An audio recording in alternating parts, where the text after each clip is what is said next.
नमस्कार दोस्तों, मैं अंकुर उपाध्याय स्वागत करता हूं आप सभी का आपके अपने YouTube channel share market analysis में। यहां पे आप सभी के साथ बात करूंगा जियो फाइनेंशियल सर्विसेज लिमिटेड के स्टॉक के ऊपर। आज बाजार में पारी की शुरुआत हुई इस कंपनी की और शुरुआत थोड़ी सी निराशाजनक रही है। देखिए, उम्मीदें इन्वेस्टर्स की थोड़ी ज्यादा थी, जहां पे लोग ये सोच रहे थे कि आज 261 का जो प्राइस निकल के आया था डीमर्जर वाले दिन, उस दिन के बाद लोगों का यही मानना था कि 261 पे जब स्टॉक बंद होगा उसके बाद सर्किट टू सर्किट ऊपर जाएगा। इस तरीके का लोगों का कहीं ना कहीं जो विचार था स्टॉक के लेकर और जो सोच थी स्टॉक को लेकर वो ये थी। लेकिन एग्जैक्टली उसके उल्टा हुआ, स्टॉक लिस्ट हुआ और 5% लोअर सर्किट पे चला गया।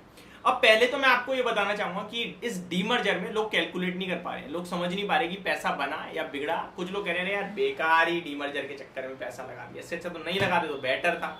मैं आपको बताना चाहूंगा कि डीमर्जर में आपका पैसा गया नहीं है, बना ही है। टेंशन मत लीजिए, चाहे 2 रुपए बनाए चाहे 4 रुपए बनाए, लेकिन बना है। स्टॉक मार्केट में एक चीज आपको और सीखने को मिली होगी इसी तरीके से कि भैया शॉर्ट टर्म में किसी भी कॉर्पोरेट एक्शन के दम पर पैसा नहीं बनता है।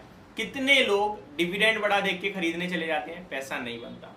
कितने लोग डीमर्जर में वैल्यू क्रिएट होगी, लो बन गई वैल्यू, कुछ भी नहीं बना, थोड़ा बहुत पैसा बना बस। तो short term is not stock market. Stock market में पैसा बनाना है, लॉन्ग टर्म में ही बनेगा और लॉन्ग टर्म में डेफिनेटली बनेगा अगर बाजार पे भरोसा रखा, खुद पे भरोसा रखा, अपनी कंपनी पे भरोसा रखा तो। अब मैं वापस से टॉपिक पे आ जाता हूं, अदरवाइज मैं भटक जाता हूं थोड़ा सा। रिलायंस जियो की बात की जाए, सॉरी माफी चाहूंगा, जियो फाइनेंशियल की बात की जाए तो ये 10 दिन तक T2 ट्रेड में रहेगा। 10 दिन तक 5% का सर्किट रहेगा इस स्टॉक में। Circuit in the mean lower circuit, ऐसा नहीं है लोअर सर्किट लगता जाएगा, मतलब कि 5% के सर्किट पे रहेगा ये स्टॉक, या तो अपर या लोअर, ठीक है जी। हो सकता है 5% के अंदर ही अंदर घूमेगा, मतलब कहने वाली बात ये है।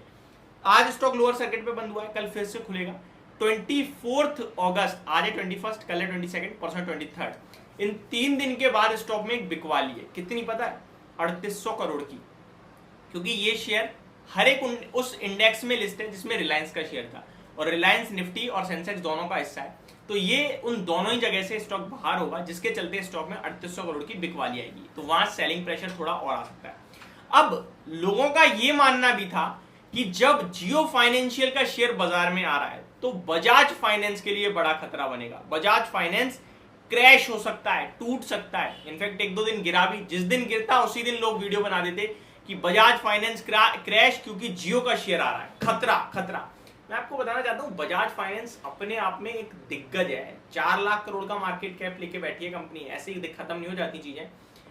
खत्म अगर इतनी आसानी से बड़ी कंपनियां खत्म हो जाती तो शायद कोई कंपनी बड़ी बनती ही नहीं। आज वो दूसरों को खत्म कर सकती है, उससे खत्म इतनी जल्दी नहीं कर पाएंगे कोई। माना कि ये कंपनी मोटा पाएगी और वो डेफिनेटली बड़े लेवल पे खेलेंगे, ये मैं आपके साथ श्योर हूं। और आपको अगर ये बात पता है तो ये गिरावट खरीदने का मौका है, ना कि बेचने का। देखिए, मैंने आपके साथ मॉर्निंग में सेकंड वीडियो भी इसी स्टॉक पे बनाई थी, जब मैंने आपसे कहा अगर शॉर्ट टर्म का व्यू है कुछ मत करो, लॉन्ग टर्म का व्यू है डेली बेस पे खरीदो, जितना गिर रहा है उतना खरीदो। आपको भी पता है, मुझे भी पता है, ये जियो फाइनेंशियल की कंपनी छोटे दायरे में नहीं रहेगी। ये second largest NBFC company already बन चुकी है भारत की, एंड आगे चलकर ये और बड़ी कंपनी बनेगी, एंड निफ्टी का हिस्सा भी बनेगी, सेंसेक्स का भी बनेगी। ये भी मैं आपके साथ कह सकता हूं, समय लगेगा।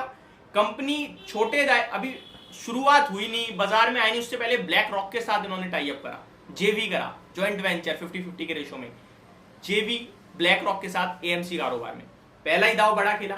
एनबीएफसी कारोबार में पैसे की जरूरत होती है, मोटा भाई पे कमी है नहीं है, इनको पैसा देने वालों की कमी है नहीं है, तो दबा के पैसा मिलेगा, दबा के ये कहीं ना कहीं डिस्बर्स करेंगे पैसे को।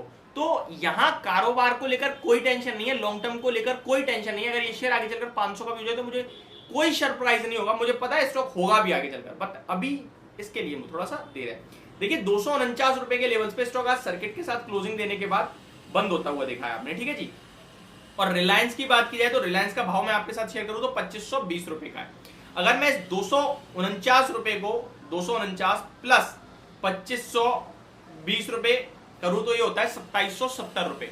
जिस दिन डीमर्जर हुआ था उस दिन स्टॉक का भाव कितना था? 2740 रुपए के करीब था, वहां से गिरा था शेयर। तो अगर 2740 का आपका 2770 बन रहा है तो यहां भी आपको 30 रुपए का बेनिफिट ही हो रहा है, नुकसान नहीं हुआ है। और रिलायंस में आज 9 रुपए का डिविडेंड भी है, इसलिए रिलायंस टूटा, अदरवाइज रिलायंस तो ऊपर चला जाता। तो ये कुछ चीजें जो आपको नहीं पता चल पा रही, मैं बता रहा हूं। अब इस पूरे कंक्लूजन से आपको समझ में क्या है, डिटेल तो आपको मुझे पता है कहीं ना कहीं से मिल गई है, लेकिन ट्रस्ट मी आपको अपना व्यू समझना है।